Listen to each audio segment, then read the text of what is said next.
La preuve que les blocs de calcaire des pyramides sont artificiels, c'est que les nummulites qui les composent ne sont pas ordonnés, alors que ceux du calcaire naturel sont parfaitement alignés.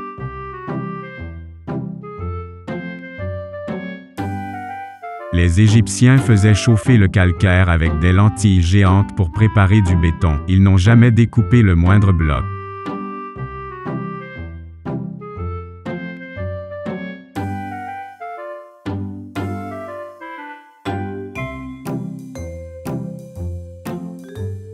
Les Égyptiens n'ont jamais taillé de statues, ils faisaient des moules en argile pour les couler dedans.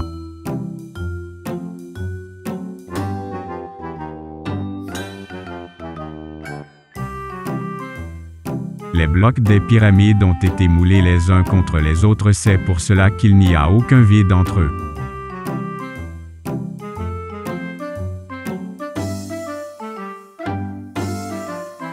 Les Égyptiens ne pouvaient pas tailler de vases en pierre dure, c'est impossible.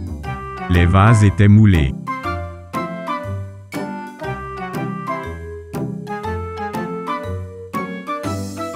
Les statues Olmèques représentent des visages typés d'Afrique noire, c'est une évidence.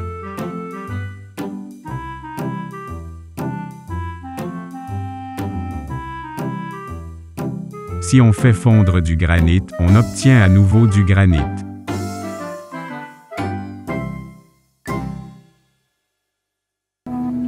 On voit que le granit a coulé et a fait une jolie goutte de verre.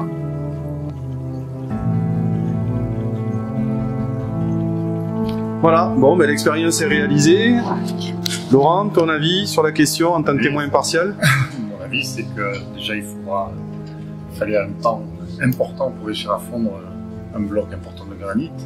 Et le résultat, surtout, est un aspect vitreux. Il n'a plus du tout l'aspect du granit originel qui était plutôt cristallisé. Et c'est vraiment, ça n'a plus rien à voir avec du granit. Voilà.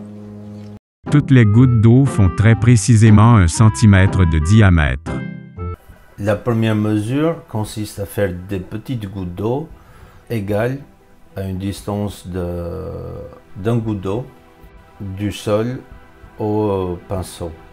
Donc pinceau, ça peut être aussi une petite tige en bois.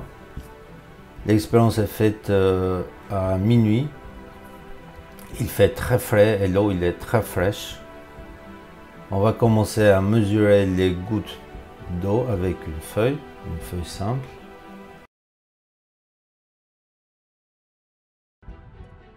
Alors, les premières conclusions sont les suivantes.